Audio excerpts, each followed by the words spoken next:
Good morning children, I hope all you are fine. Today I am going to conduct video for grade 8, Social History, Chapter 6, Rights of Jainism and Buddhism. For this chapter, the one video I already said in that I already informed how the Jainism and Buddhism started in India in 6th century BCE. And who was the first Tirthankar, 23rd Tirthankar and the 24th Tirthankar of Jainism, and after the Tirthankar system is stopped, and which are the main 5 principles of Jainism. Now we talk about some more important facts about the Jainism. We know that there are 3 Ratnas is there, which we call Samyak Gyan, Samyak Darshan and Samyak Charitra. In Jainism, does not reject the existence of the God completely. It means they are not saying that there is a no God type of philosophy. They said, but it is means according to your level or according to good things. It is not the people will just start to so many the superstitious thing they start to believing about God. It's a normal and simple thing, and the people start praising for them. It's a God thing, and they believe that every animate and inanimate thing possesses a soil. It means everything have a own soil in them. The plants are also there, the also soul is there. It means if we are trying to hurt the plants, they also just getting infected. Animals, humans, everyone have a soul. And they said that rebirth and attain nirvana, it is important. And rebirth cycle, the people will just attend the moksha if they remove from the rebirth cycle. It means death, then again birth, death again. It is a rebirth cycle. So those people, they just attend the knowledge, they are relieved, they are just free from the this rebirth cycle, and then those people they attend the nirvana. And the purification of started doing with the according to meditation, fasting, all these things. And the concept of karma is a very important aspect of Jainism.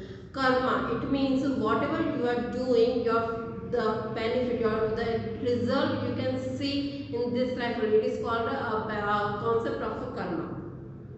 And to attain enlightenment, the soul had to achieve freedom from the bondage of the body. And in the traditionally, we get the 2 sects of the Jainism. After some time, Jainism is also divided into 2 sects. First is the Digambar, and second is the Shwetambar. These 2 sects is divided. Okay. The saints who are that follow the white dress, white fully dress, is called Shwetambar. White dress, and they cover their mouth also with a white mask. Okay, those are known as Shwetambars. And those people who are not wearing any clothes, those are known as Digambars. Okay, so these 2 sects. And after the first Jain council, the preaching of Mahavira was compiled in 12 volumes. And those 12 volumes are called by 12 Angs by Jains. Okay, and those are in a Prakrit language. You know, at that time of period, Prakrit and the Pali and all these languages are the common public languages.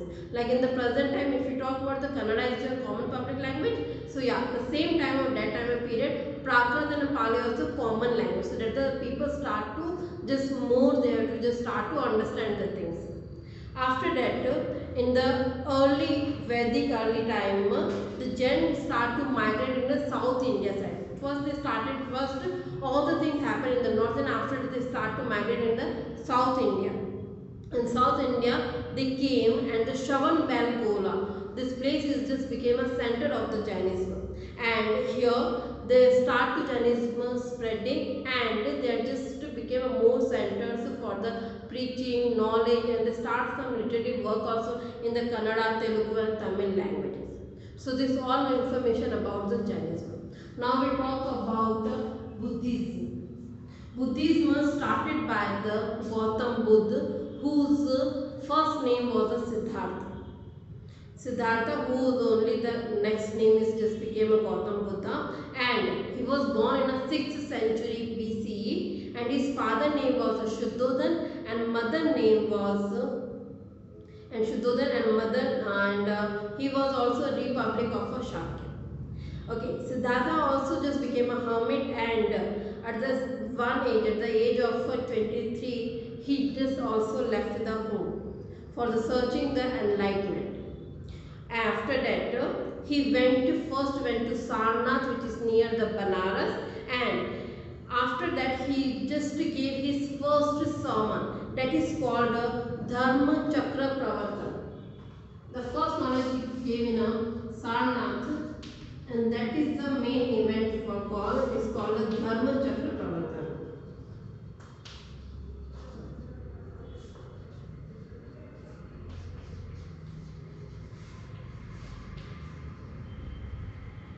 Dharma Chakra Pravartan.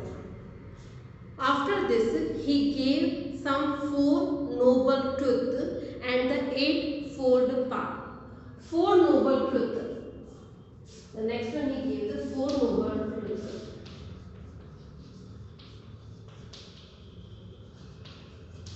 4 noble truths means he just gave the idea to the world that why the world is suffering from the so many problems.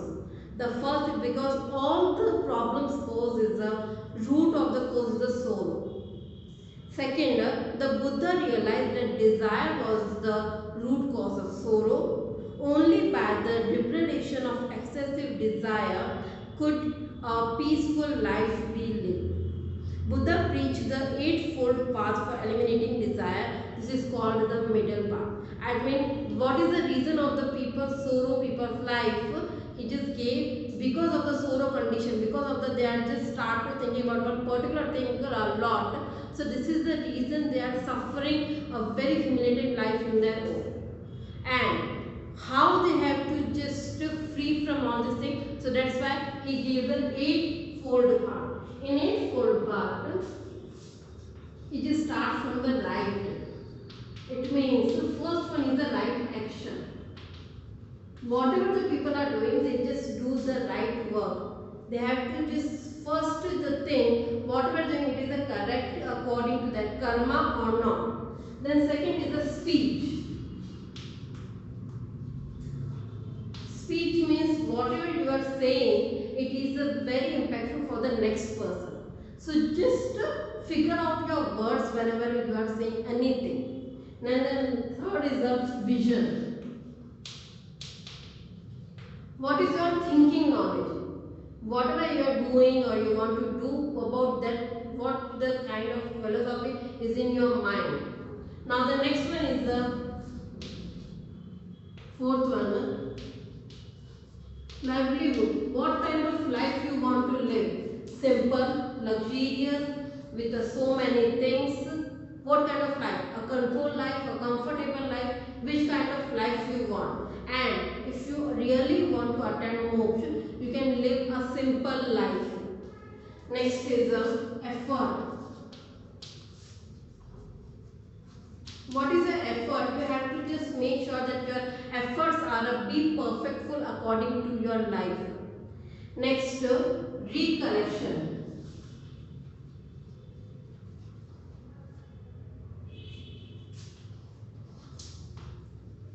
It means whatever the knowledge you just got, you have to try to recollect again. The next is the resolve. Those are the bad things, just try to resolve all the things. This is the only way to just forgive to anyone. And the last one is a thought. Every time think positive in your mind and good behavior. It means whatever you are just trying to behave with others, just make sure your behavior is a very nice, polite and with the good thoughts. Not any bad influence or bad thoughts. So those are the 8-fold path. According to this, the people will free from their sorrow, from their pain, from their painful conditions of their life, all these things. If we can just understand what is the actual meaning of those words. It means when we are just saying something, we can just look out the words, because if you are saying any bad thing, the people will hurt. Our speeches, our vision, our thought, every time is impact our own character only. So that's the thing they gave the eightfold path. Okay. Now, according to those all things, many people in that time of India, they start to following these two religions. Many of the people, they start to following these two religions, and that was a very new interesting things happen in India. Okay, why? Because in that time of period, those are the wealthy merchants, artisans, the common people were inspired the new religion, because obviously when the condition is coming that the people are stuck, people are really tired with the old rules and rituals, that time they start to searching some new things, some new ideas, some new philosophies, and when they got this thing, they tried to capture all this thing easily. And the same thing, the Buddhism and Jainism, they start to spreading. They start to spreading a normal language, normal knowledge, which is everyone can easily understand and they can try to follow in their own life. So this is the impactful thing for those peoples. And it is changes also because they are just giving whatever knowledge in the common languages, which is a common people language. People are not going to any institution and they are searching and they are just studying for the difficult language, and after that they try to understand what the other people is giving the knowledge. They want everything according to normal life, and the things are whatever the Buddhism and Jainism teaching, it is all according to normal life only. So, according to this, Buddha's glorious life of the selfish service came to an end at Kushinagar, and this has been called a Mahaparinirvana. After all these things done, Buddha's death, after those death, is called a Mahaparinirvana. And after this, they for the Buddhism, they are just preparing some stupas, which we call, which is a famous for a Sanchi stupa. So in those stupas, those are the followers of Buddhism, which we call a Bodh persons also. They are just teaching and preachings and all the knowledge and everything. Those are the, for this was how the first temple elders and elder worships began. And one more thing, Buddhism, it's started in India, but it is flourished in a foreign countries.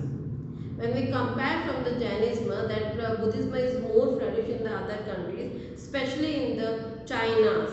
And why it is flourished? Because the Chinese travelers like Fayan and the Hyun Tinsang, they came, they got the knowledge about Buddhism and they tried to spreading this knowledge in the Malaysia, Burma, Thailand, Vietnam, Cambodia, Sri Lanka, all these countries. So this was the important thing about Buddhism. And not only this, in actually even today we can see that the Gangetic status of Buddha in Angkor Wat of Cambodia and Bamiyan of Afghanistan. It is also famous. In 1956, inspired by Buddha's teaching, India's prominent social philosopher and architect of the Indian Constitution, Baba Sahib Ambedkar, Dr. B.R. Ambedkar, he also embraced Buddhism because the teaching and knowledge was just so simple and so elegant. After that, his followers also formed this, whatever the teachings Buddha gave, those teachings the followers they collected, and in the tradition of they have to call three Pitaks. In the three Pitaks, Vinay Pitak, Dham Pitak and Abhidham Pitaks. Those are the three Pitaks are there. After that, Buddhism also divided in a two branches. It is in a first one, it is the Mahayana, and the second is the Hinayana. So it is also spread in two branches. After this, there are so many things have just changes in both the religions. Okay. Now we talk about the foreign invention. Who are other persons came after the started already Jainism and Buddhism. We know that because in that time of that period, when the Greeks, in the Greeks there are many more city-states is already there, and those city-states they are very important. So after that, from the 6th century BCE, the Persian and the other inventors came to India, like Alexanders and those people, and they tried to capture the Indian border areas and those other areas and they tried to enter from the Hindu Kush and the passes of the Khandaq. and after that they just try to capture the Ravi and the Bias river area, and after that they try to enter to Jammu Kashmir, then the Punjab and the other areas. So this is the way to other foreign venture. After that, after the Buddhism and Jainism flourished in India, they try to capture, and according to this only the knowledge will spread to more in India. So this is your chapters Jainism and Buddhism. I hope you understand. Today I am going to bind my section.